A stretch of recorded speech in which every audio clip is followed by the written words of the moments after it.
welcome back to the channel. So today we're going to be continuing with our SYNASTRY series. The SYNASTRY overlay that we're talking about today is having your sun in your partner's 5th house.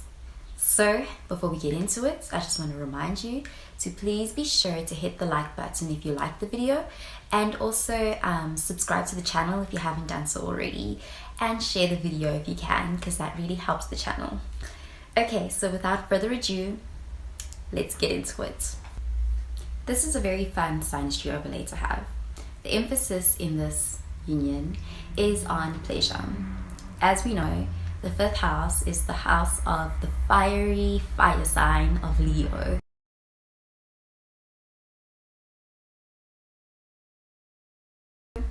The 5th house is the house of fun, pleasure, dating, romantic relationships, and also it's the house of children. What usually happens in this union is that the sun person tends to be very captivated by their house partner. They think that the house partner is a lot of fun, and they're very physically attracted to their house partner.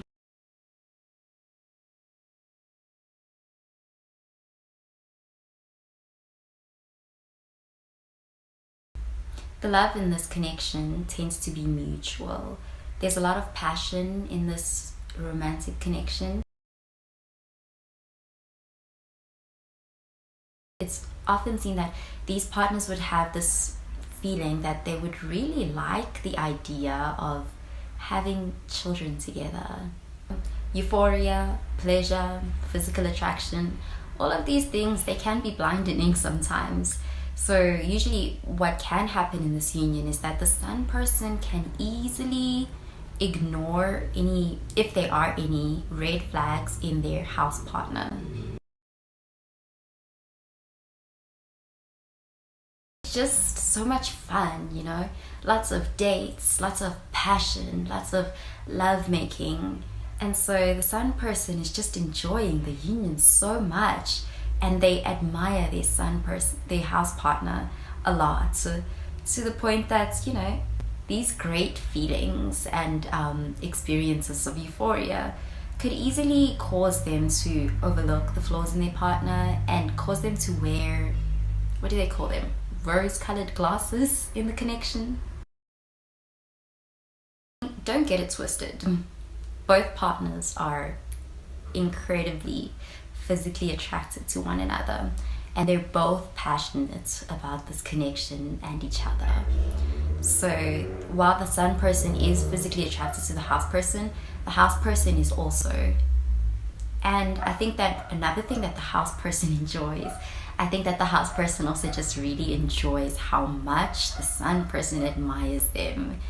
And I think that's where it can become a little bit problematic, because I don't know how the sun person would feel about, you know, imagine having a partner who likes you because you are an ego boost, or they view you as being a good time, you know.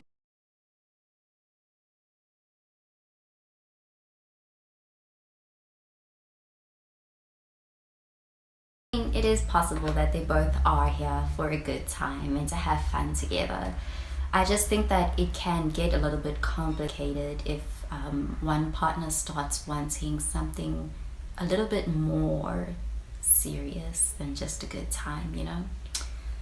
But another nice thing about this union is that the sun person also, the sun person can become like a muse to their house partner, and yeah, the sun person inspires the house person to be more creative and more fun.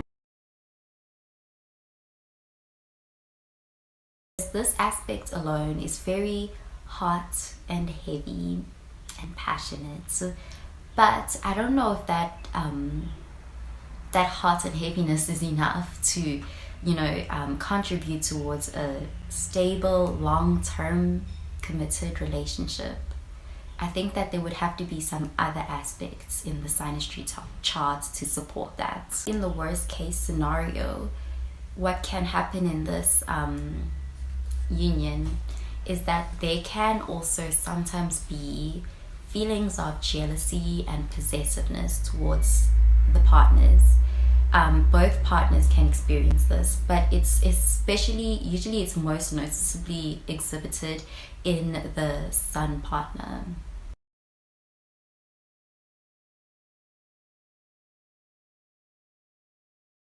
I mean, it makes sense, right? The 5th house is the Leo house, the fiery fire sign, the spotlight.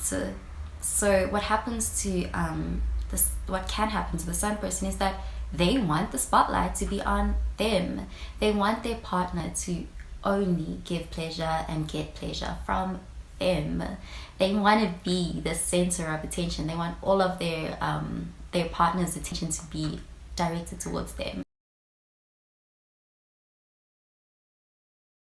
Despite any of these drawbacks and some of these drawbacks, this is still a SYNASTRY overlay that really stands out, just because it's so much fun and it's so passionate.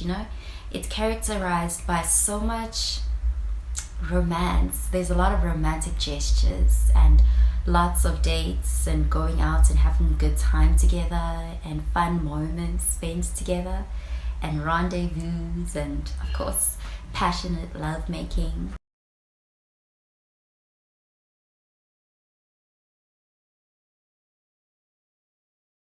I mean, if I had to give advice to these two partners, I would just say that to the sun person, they should avoid wearing those rose-colored glasses in the connection. Look at your partner very clearly and look at their flaws and don't put them on any sort of pedestal. If the goal is to have one of those stable, long-term, committed relationships, I would say that they should probably be careful with their overemphasizing of pleasure, because while pleasure is a good thing and it's a lot of fun and it's nice to have in a relationship, it shouldn't be the main focus of the relationship.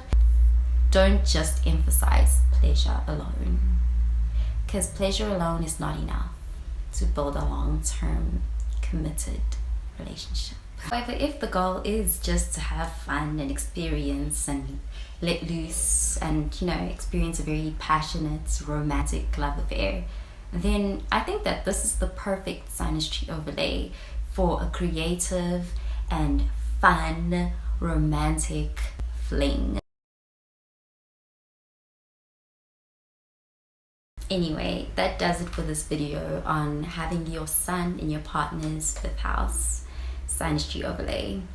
Let us know what you thought about the video. If you've ever had this experience of having the SYNASTRY overlay with someone, let us know what your experience was like, your opinion on it.